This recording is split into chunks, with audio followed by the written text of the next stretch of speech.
Hello, and brace yourself for an enlightening journey on the Rapid Reader channel. Have you ever imagined discovering the mysteries encapsulated in the world's most celebrated books within mere minutes? That's our magic here at Rapid Reader, where we distill heavy books into easily digestible summaries. We understand the worth of your time and aim to preserve it. Our exploration today? A comprehensive analysis of Robert Kiyosaki's Second Chance for Your Money and Life. Can you possibly reverse your fortunes in the wake of a looming crisis? Stay tuned to find out. The first chapter of the book takes us into the heart of the financial crisis. It is an exploration of the tumultuous events that rocked the global economy. Kiyosaki frames this financial upheaval not as a singular event, but a series of dominoes that fell, one after the other, creating a ripple effect that was felt worldwide. He paints a vivid picture of the world on the precipice of a financial abyss, with the stock market crashing, banks collapsing, and millions losing their jobs. But it's not merely a tale of doom and gloom. Kiyosaki uses this narrative as a springboard to delve into a deeper discourse on the nature of money and economy. Kiyosaki posits that this crisis was not an accident, but a consequence of systemic flaws in our financial systems. He argues that the crisis was fueled by a reckless disregard for financial fundamentals, a culture of debt, and the erosion of financial literacy. But the most striking point he makes is about the potential of an even bigger crisis looming on the horizon. He warns that unless we learn from our past mistakes and take proactive steps, we could be headed for a financial disaster of a magnitude much greater than the previous one. So why is it crucial to prepare? Because, as Kiyosaki argues, the financial landscape has changed dramatically. The old rules of money no longer apply. Relying on a job for financial security is a risky proposition in this new reality. Hence, preparation becomes not just a matter of survival, but an imperative for financial prosperity. Kiyosaki advocates for financial education as the cornerstone of this preparation. He believes it is the key to understanding the new rules of money and navigating the stormy seas of our financial future. In a world where financial crises are becoming the norm rather than the exception, Kiyosaki's insights are more relevant than ever. They serve as a wake-up call, urging us to take control of our financial destiny. Kiyosaki emphasizes the need for financial education as a tool to navigate through such crises. In the second chapter, Kiyosaki stresses on the importance of financial education. When he speaks of financial education, he's not talking about becoming a Wall Street wizard or an economics professor. Rather, he's referring to a fundamental understanding of money, how it works, how it flows, and how one can make it work for them. Kiyosaki believes that financial education is the cornerstone of wealth building. It's the compass that guides you through the dense forest of financial jargon and complex investment strategies. It's the map that helps you navigate the winding roads of the financial world, and it's the torchlight that illuminates the path to prosperity. He emphasizes that with financial education, individuals can understand the difference between assets and liabilities, between good debt and bad debt, and between income and expenses. This knowledge empowers them to make informed decisions about their money. It allows them to discern between a potentially profitable investment and a risky venture. It equips them to plan for their future, to save wisely, and to invest intelligently. But why is financial education so crucial, especially in the context of an impending crisis? Kiyosaki argues that without a solid financial education, individuals are at the mercy of the economy. They are unprepared for financial downturns and are often left scrambling when crisis strikes. They may fall into the trap of bad investments or worse, into crippling debt. On the other hand, those armed with financial knowledge can foresee and prepare for economic downturns. They understand the importance of diversification and the role of assets in wealth creation. They are aware of the power of passive income and know how to leverage it to their advantage. In essence, financial education is not just about learning to manage money. It's about gaining the knowledge and skills to transform your financial future.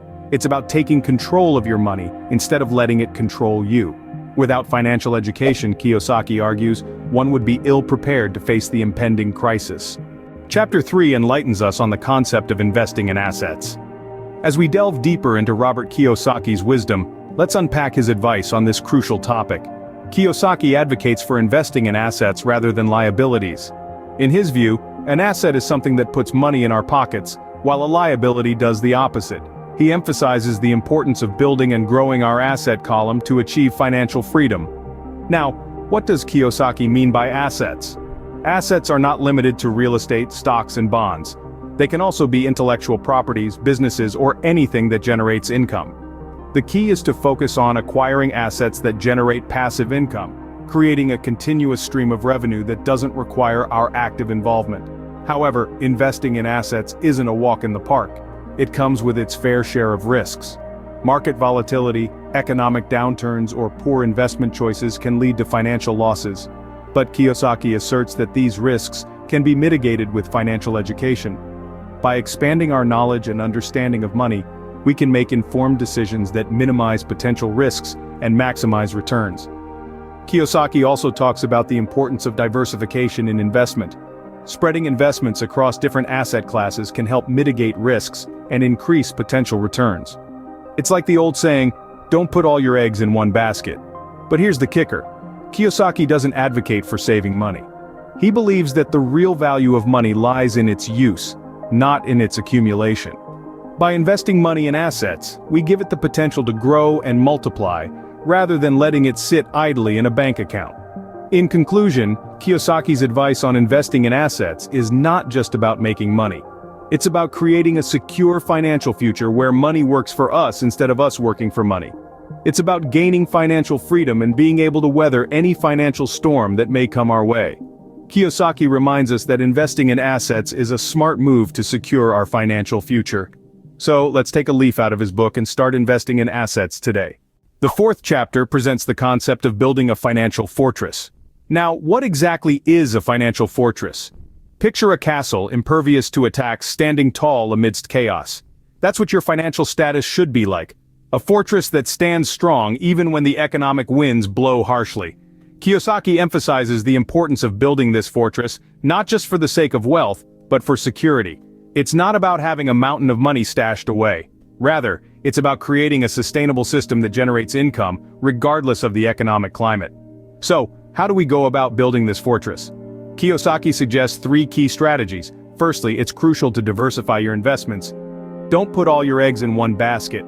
Spread them out across real estate, stocks, bonds, and businesses. This way, even if one sector takes a hit, your financial fortress won't crumble. Secondly, Kiyosaki advises us to invest in assets that generate passive income.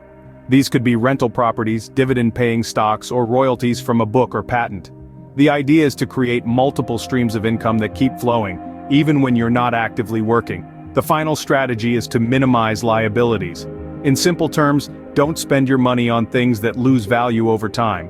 Buying a fancy car might give you temporary pleasure, but in the long run, it's a liability that eats away at your financial fortress. Instead, spend on assets that appreciate over time, strengthening your fortress. Remember, building a financial fortress doesn't happen overnight. It requires patience, discipline, and a keen understanding of financial management. But once you have this fortress in place, it provides a sense of security and freedom that is truly priceless. In navigating the turbulent waters of financial crises, this fortress serves as your shield, your safety net. It protects your wealth, your lifestyle, and ultimately, your peace of mind. In Kiyosaki's words, a strong financial fortress is the best defense against any financial crisis. The final chapter of the book talks about achieving financial independence. Now, what does financial independence mean? It's not about having a 7-figure bank balance or owning a fleet of luxury cars. No, it's much more profound than that. Robert Kiyosaki believes that financial independence is about having enough income-generating assets to cover your living expenses. So you're not dependent on a job, a government, or anyone else for your livelihood. Kiyosaki emphasizes the importance of this independence, especially in the face of a crisis. Imagine a sudden crisis hits, maybe a recession, a pandemic, or who knows what else. If you're financially independent, you can weather the storm without panic. You won't have to worry about losing your job or your primary source of income because you've got your assets working for you. You've got your second chance. So how does one achieve this coveted state of financial independence? Kiyosaki's guidance is to start by increasing your financial intelligence. Understand the difference between assets and liabilities, know how money works, and how to make it work for you. Invest in your financial education. It's the most critical investment you can make. Next, Kiyosaki suggests investing in income-generating assets. These could be real estate, stocks, bonds, or businesses. The key is to have your money work for you, not the other way around. And remember, it's not about how much money you make, but how much money you keep. and how hard that money works for you. Finally, Kiyosaki advises us to keep pushing the envelope. Don't settle for comfort. Keep learning, keep investing, and keep increasing your financial independence. Remember, the journey to financial independence is just that, a journey. It's not a one-time event, but a continuous process. Financial independence, as per Kiyosaki, is the ultimate goal and the best preparation for any crisis. So keep striving, keep learning, and keep investing. Your second chance is waiting.